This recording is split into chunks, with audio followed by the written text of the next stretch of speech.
Hello, hello, hello. Welcome to Zimmerman Podcast. Welcome back.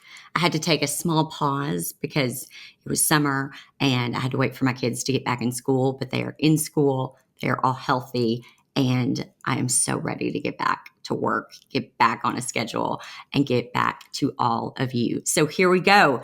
This is episode 130. Today is week 18 in our new series, The Path Back to You. If you're new to this series, we're taking 1 year, 52 weeks to discover how to become who we are meant to be. Now, each month we dive into a new topic, and this month is reparenting your inner child. Today, we are talking specifically about compassion for yourself and for those who raised you. So let's get started and take this next step on the path back to you. All right, you ready? Let's do it.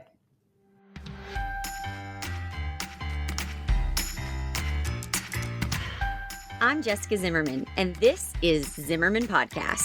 I'm a serial entrepreneur, mom to 3, and professional oversharer who has spent a decade building my business and helping others do the same. From wedding floral design to business education, features in Martha Stewart Weddings and Forbes magazine, and even writing and publishing my best-selling memoir, Sleeping with a Stranger, my business has kept growing, evolving, and changing year after year, just like me. Because the best thing about building a strong business is the freedom it gives me to live a full life. And that's what Zimmerman Podcast is all about, sharing real, transparent, in-the-moment reflections about how to live a life, build a business, and lead a family through the good, the hard, and the messy. That's what we're doing each week, right here on Zimmerman Podcast. Welcome to the show.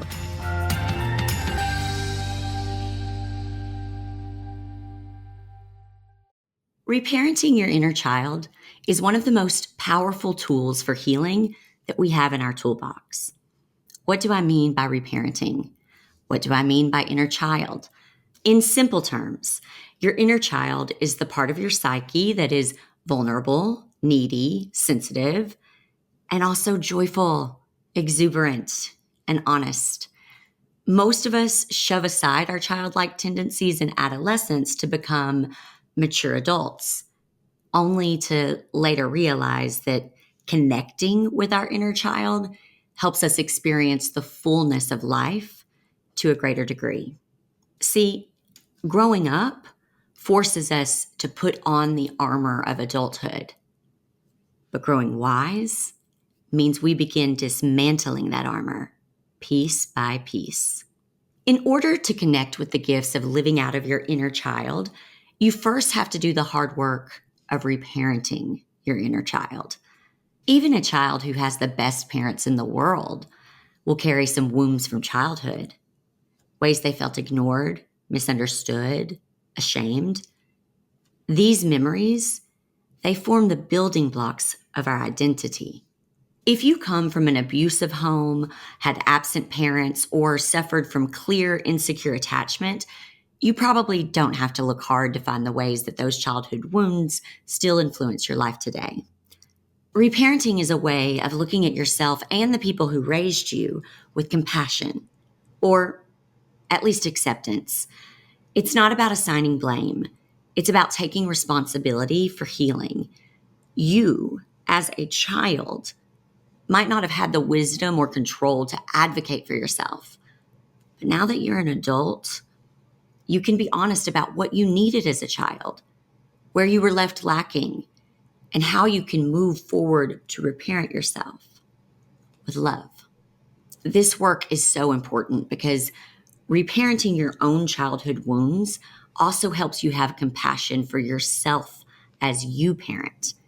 Because you know reparenting isn't about blame, it's about healing intentional or oftentimes unintentional wounding. I know for me personally, reparenting releases blame, shame, and bitterness that I might place on my parents. But it also keeps me from placing those same burdens on myself. I also know that there will be many people who listen to this who believe they do not need to reparent themselves, or who might be upset that I would feel the need to reparent myself.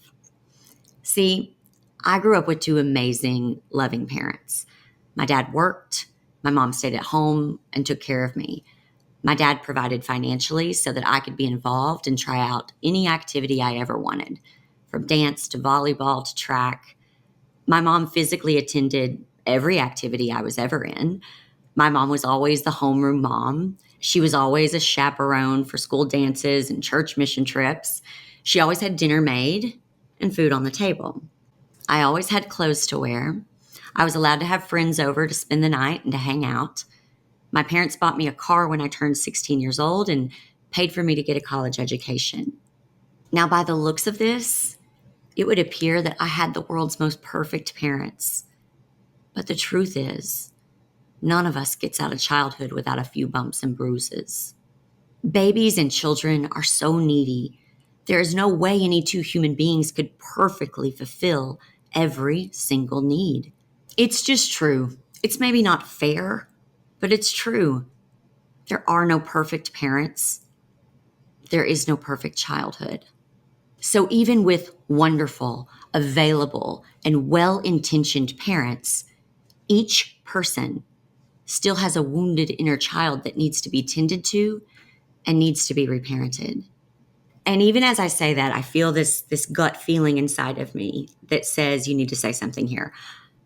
I know that this topic, I can feel it, is going to trigger a lot of you.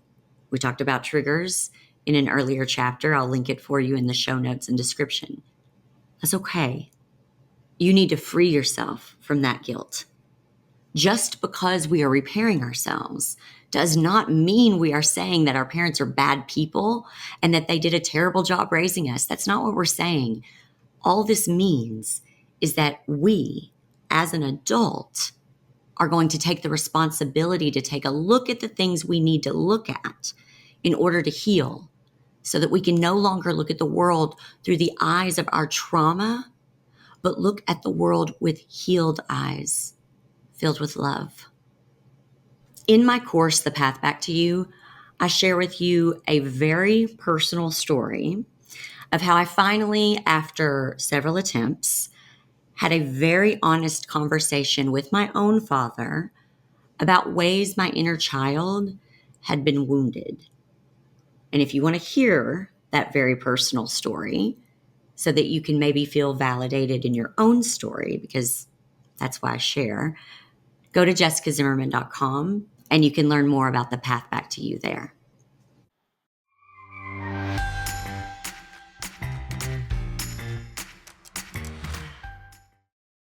When you feel like you're losing your mind, I'm here to help you restore your soul. A few years ago, I woke up and felt like everything in my life was a lie. I didn't recognize myself or any of the people around me. For the first time in my life, I questioned everything I had ever been taught or told. I didn't know what was true anymore, and I felt like everything I knew was slipping away from me.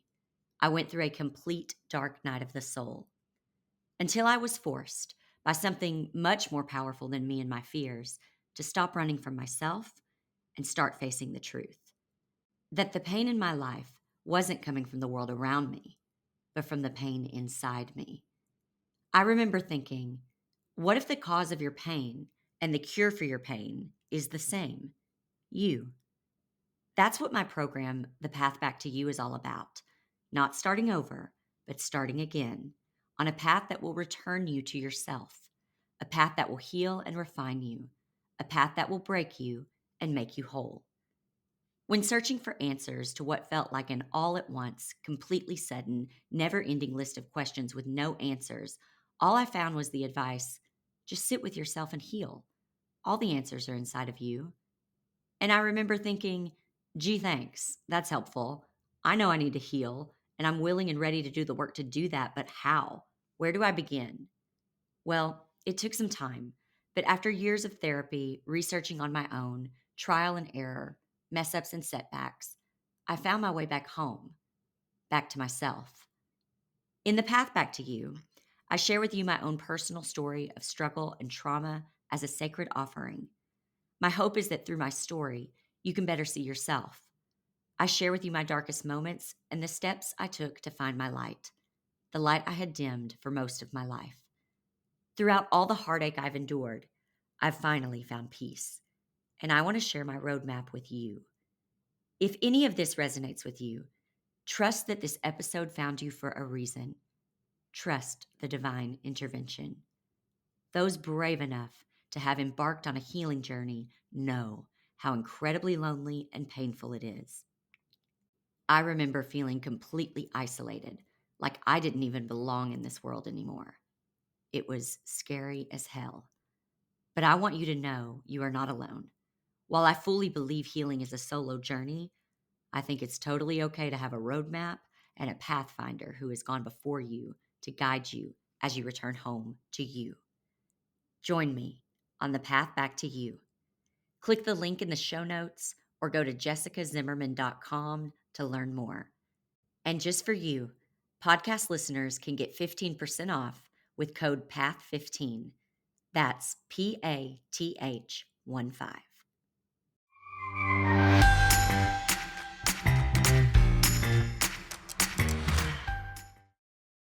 Childhood neglect, it leaves an enduring ache, a lifelong quest for validation and love. We often find ourselves seeking approval, trying to prove our worth to others. Yet, what I've learned is that true healing, it doesn't come from new connections, but from rescuing that neglected child within ourselves. It's about learning to meet our own needs and acknowledging our worth, independent of others' opinions. One of the hardest parts of childhood neglect is spending your life trying to be picked as a priority. It's realizing you become close to people with the intent to prove your worth rather than be met where you are. And hear me when I say this, because believe me, I know the healing is not in other people, but in rescuing that inner child. Forgive your parents for not being able to love you the way you fully needed it. And then forgive yourself for going out there and for looking and searching for that love in all the wrong places. That's a new level. And there's levels to this healing shit. Look, there are many reasons to take the time and do the work to heal your inner child. But if you're listening to this and you think that you don't need to revisit that time and that your childhood was pure magic, what about your romantic relationships? Here's a secret that they don't tell you. Your childhood experiences play out in your adult relationships. And if you don't take the time to deal with what you've been through, your relationship will. We'll get to romantic relationships in a future chapter, but I am here to tell you, you will attract the same experiences over and over again and fail in your romantic relationships until you address that inner child. Some people feel like they had an ideal childhood. And listen, I am not here to take that beautiful memory away from you. However, I would ask you to look a little deeper, because when something is familiar, even though it might be unhealthy, it feels comfortable. And when something is unfamiliar, even though it is healthy, it's going to feel uncomfortable. Many people mistake that uncomfortable feeling for something else, but you're growing, you're learning, you're healing. This is deep work. You must choose yourself and your healing, even if it's uncomfortable, especially if it's uncomfortable. I personally believe that that is a telltale sign that you have major work to do. I know that I am healing because so many things that used to feel uncomfortable, they no longer feel that way because I did the deep, dark work. And you can too. See, childhood has a profound impact on how we attach to other people. Many people cope with difficult childhood experiences through denial and avoidance.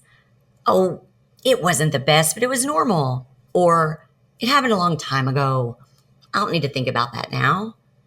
But whether or not we want to think about or process our childhood, there it is. It's still with us. We didn't leave it in the past.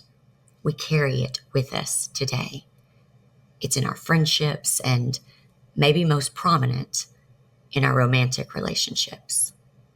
Believe me when I say the little girl or little boy is still alive in you. It shows up in how we treat others, how we're able to connect, and what we do when we're triggered by the people closest to us. Our childhood lives in our daily patterns, not just our body. If you want a long-term, sustainable, connected relationship, the best thing you can do is face your past. Learn how it impacts how you attach and empower yourself to practice skills like emotional regulation. Anyone can heal. Anyone can evolve.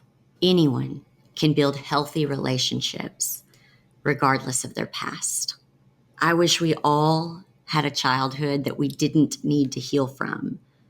But that's not the case for the majority of us who went through trauma in our formative and teenage years. Going through life, having moments where we feel unseen, unheard, unloved, unsafe, and unprotected makes our human experience more difficult. And that's not what we deserve. Reparenting yourself means meeting the needs of your inner child and taking the sacred responsibility to be the parent you needed.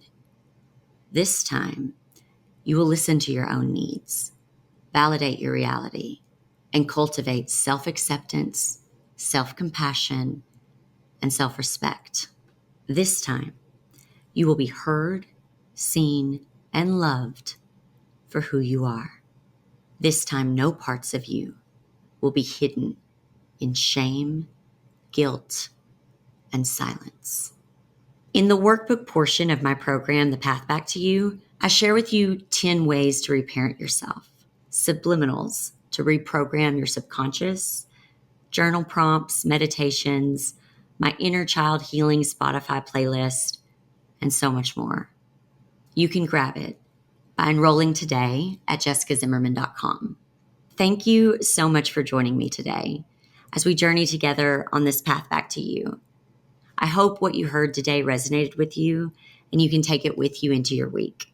If you're looking for more resources for the journey, go visit jessicazimmerman.com. I'll see you right back here next week for our next leg of the journey.